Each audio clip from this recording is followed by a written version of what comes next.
Our scripture this morning comes from Matthew chapter 24, verses 36 through 44. But about that day and hour no one knows, neither the angels of heaven nor the Son, but only the Father. For as the days of Noah were, so will be the coming of the Son of Man. For as in those days, before the flood, they were eating and drinking, marrying and giving in marriage, until the day Noah entered the ark. And they knew nothing until the flood came and swept them all away. So too will be the coming of the Son of Man. Then two will be in the field, one will be taken and one will be left. Two women will be grinding meal together, one will be taken and one will be left. Keep awake, therefore, for you do not know on what day your Lord is coming. But understand this, if the owner of the house had known in what part of the night the thief was coming, he would have stayed awake and would not have let his house be broken into. Therefore, you all also must be ready, for the Son of Man is coming at an unexpected hour. The word of God for the people of God. Thanks be to God. Happy New Year. It's December 1st, right? Happy New Year. We haven't yet celebrated Christmas, and yet Happy New Year is an appropriate greeting this morning. Why? Some of you may know. Some of you may know this. Maybe you've watched other Chuck Knows Church videos about the Advent calendar and the season, the liturgical church season. There's all kinds of series about Chuck Knows Church. So if you want to know more about the liturgical calendar and the season that is the new year, according, in fact, to the church calendar, this is the first day of the new year. Believe it or not. We have this season called Advent that kind of launches us into a new year, and it appropriately begins with this season of expectation, this season of anticipation. And while our church calendar, or the secular calendar rather, starts anew on January 1st, the first Sunday following Thanksgiving generally is the first Sunday of the church calendar. It's a time of looking forward, and Advent ushers in a time for things to be anew. It's a time of joy, of color. We have various colors in the Advent candle represented here. The Advent wreath that was read, the Advent reading that was read as we lit the first candle of this Advent season. It's a season of lights. Tuesday night we gathered and we put up the decorations that adorn the sanctuary this morning, and we appreciate those who did that, and the beautiful wreaths on the front of the door and all around the church, the garland that adorns our windows. I want you to just take a look at those, and pretty soon in a couple weeks I think we'll have poinsettias that fill this space and add even more color to the season of Advent as we usher in and anticipate the coming of Christ, that first time on the recognized as the holiday of Christmas. But Advent's also a time of anticipation. It's a time when we expect things, when we look forward to and long for things to come. But it's less a remembrance of kind of this first coming of Christ, and more especially about this second coming of Christ, believe it or not. And that's why appropriately today we read we read words from Jesus about the coming of the kingdom as it will be fully revealed from Matthew chapter 24. Advent's a reminder to us that there are more things to come. I mean, I don't know about you, but that kind of gives me hope, even on a day when we talk about peace, because sometimes we ask that very important question that oftentimes carries so much weight. Is this all there is? Is this all there is? And thankfully, as Christian people, we can answer with a resounding no. There is actually more to come. And that's what the season of Advent is about. There's more significance, more meaning in life for us to be aware of and be ready for. Advent's a word that comes to us from Latin roots. Venio meaning coming, and ad means to. So coming to, this awareness that we're coming to something that is greater than that which we experience. We experience and anticipate more about what is next than necessarily what has been before. And so how do we celebrate the season of Advent, this brand new year, as we recognize or long for what is to come, even as we celebrate the traditions of the things that we long for, even on leading up to December 25th, that Christmas day of 2019. And so I suggest to you a journey, the journey of Advent.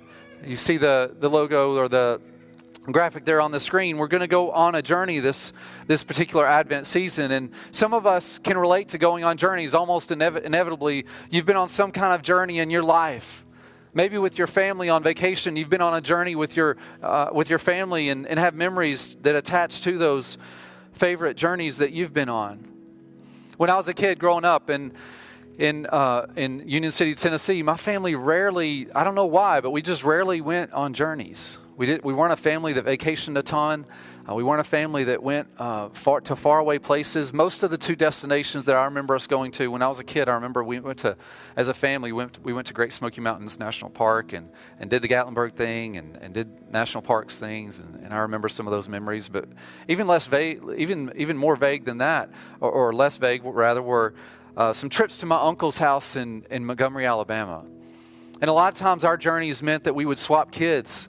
The girls would go to one place and the boys would go to another home, and we would spend part of our summer vacation in the family or the uncle and aunt of the other side of the family. Those are some of the journeys that I remember, and packing 7 hours heading south to Montgomery, Alabama to see cousins that I only got to see once a year. It was not nearly enough. I loved my cousins Adam and Jacob and looked forward to spending those weeks with them in the summers. Those are some of our journeys that I remember. There's a third journey that sticks out in my mind, and probably not for good reason, maybe for bad reasons, and it seems that you enjoy horrible stories that I tell more than good stories, and so I'm going to tell a horrible story.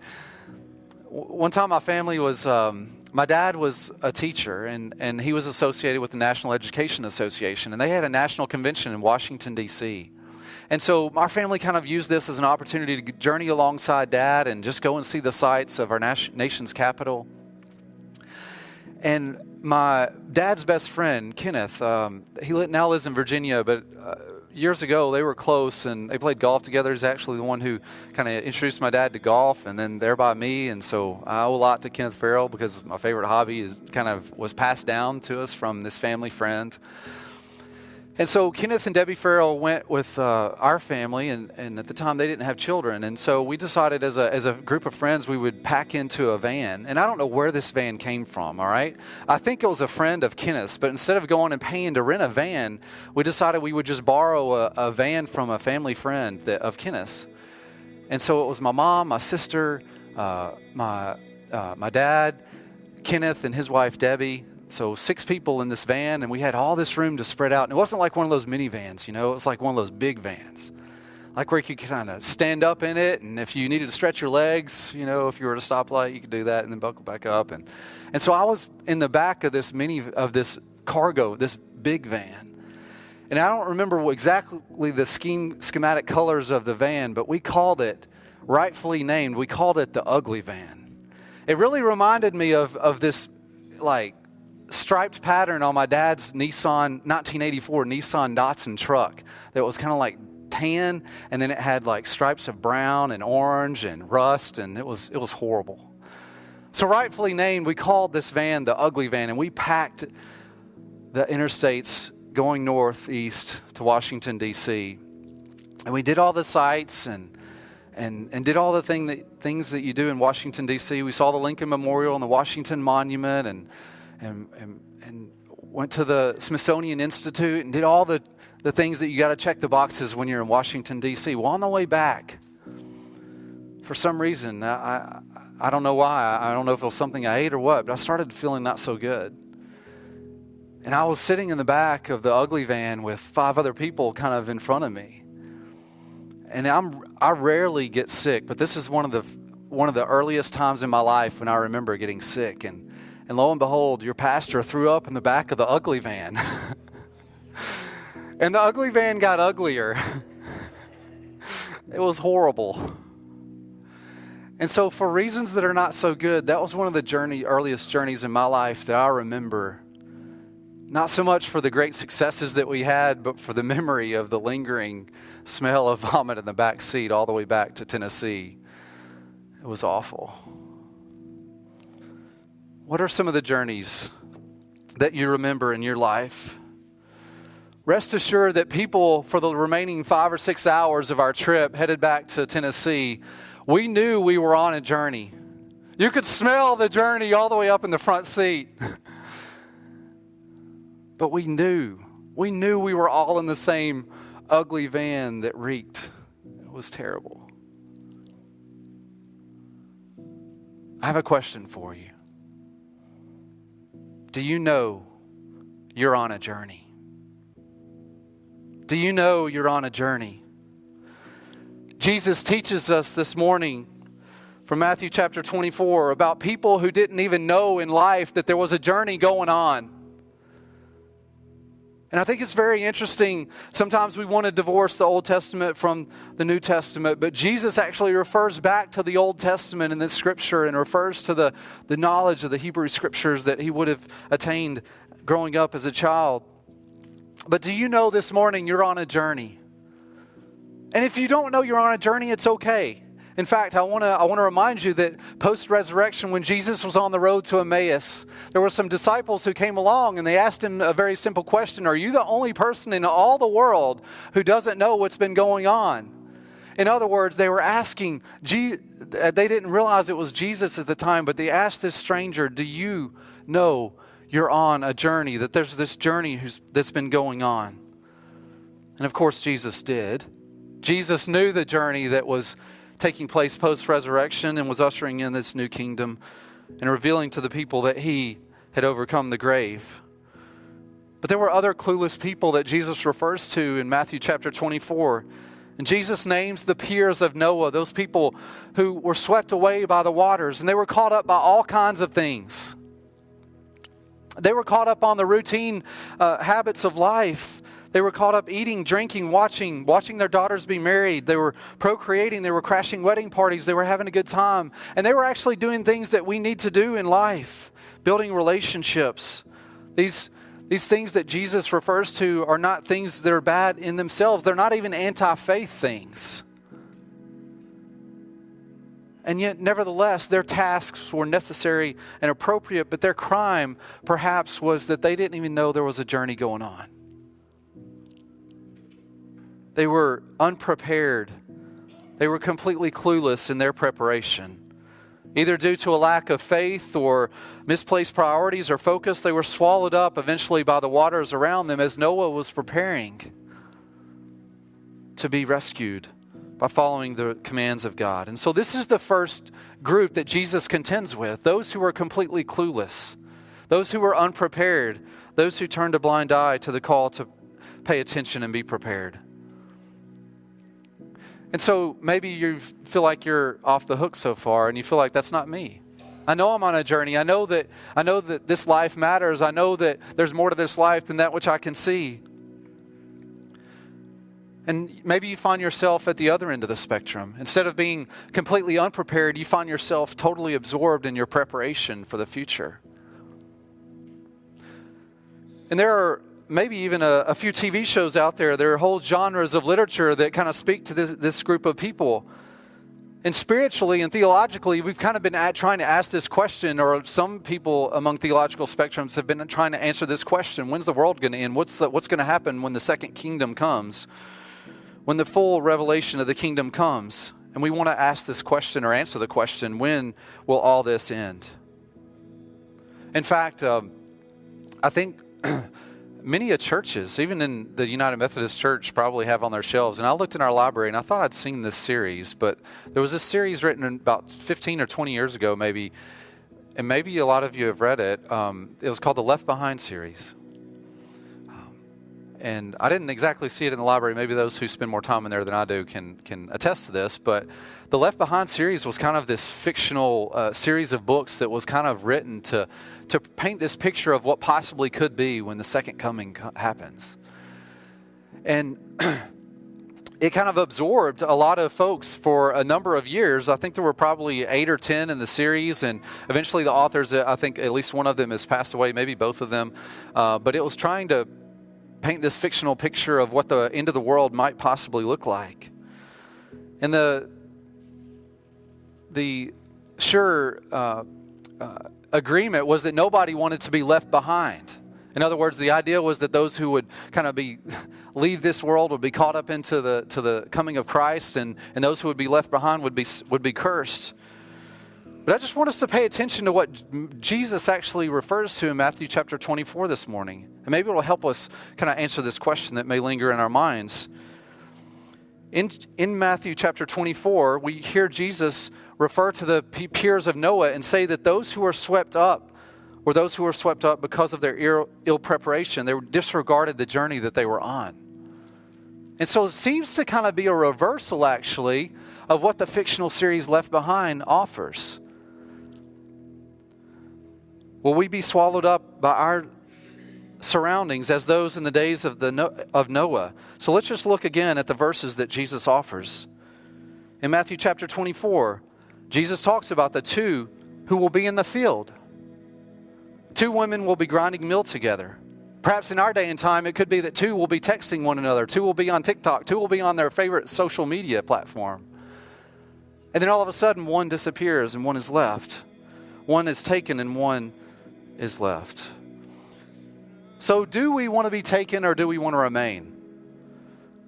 Even in Jesus' analogy, those in the days of Noah were swept away because they were cursed, and it was the ones who remained with Noah who are the ones who were obedient and recognized as faithful. And Jesus says, so too will be the coming of the Son of Man. In other words, it's going to happen similarly. Some of those TV shows that capture our attention and have us think about the end of the world and have us entertain the possibilities that might exist. One of the titles I can think of, it may or may not be on the air anymore, I'm not really sure, but Doomsday Preppers. I mean, these people who go all out and try to make sure that they're ready for whenever this day comes. Now, Doomsday Preppers, I just want to remind you, is something that's largely fictional, right? Much like the Left Behind series, if you go to the library and check out books from the Left Behind series, you have to go to the fictional section to check those books out. And so I encourage us to get our entertainment from shows such as Doomsday Preppers. It's fun. But I don't necessarily encourage us to get 100% of our theology from such a show. I encourage us to get our theology from the life and ministry of Jesus as recorded in the Old and New Testaments, especially in the Gospels. One will be taken and the other would be left. My encouragement for us this morning is that we be prepared, that we heed the call to be prepared and to be aware that we are on a journey. But let's not be overly anxious.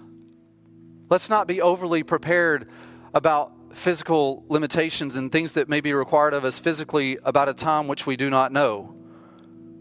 And the call this morning is not necessarily to be physically prepared as much as it is to be spiritually prepared. I think that's really what Jesus wants us to be prepared for. Instead of a to-do list this Christmas, why don't we also add to our list of things a pay attention list? Let's pay attention to the work of God in our midst. Let's pay attention to the kingdom that is here and now available for us to see. The call in Matthew's gospel, indeed the call of Advent, is to wake up and pay attention to what is going on around us. To keep awake, therefore. Jesus tells us that we do not know the hour or the day when the Lord is coming. And I just want to boldly state and fully declare that if this is something Jesus doesn't know about and Jesus can't predict, certainly your pastor, or I think anybody in the room cannot either. It's not meant for us to know. It's not knowledge that is reserved for us. And so the call for us is to be neither aloof nor obsessed about this day, simply prepared. We're to live neither in denial nor in fear, just present and alert. And I think in this wide middle, between being obsessed and being in denial, that is where we find our peace. It is a wide middle. And we're invited to the table by the Prince of Peace. I'm going to invite those who are assisting this morning to come forward. As we seek to have our own peace, we're invited to the table To be reminded that we've got this one life. To be reminded that it's a treasure and a gift. To be reminded that we're not promised tomorrow, even though we long for tomorrow when all things will be restored. And there's a host here, and he's the Prince of Peace. And for all the things that we desire peacefully in our own hearts, this is the best way I know to experience it and to receive it.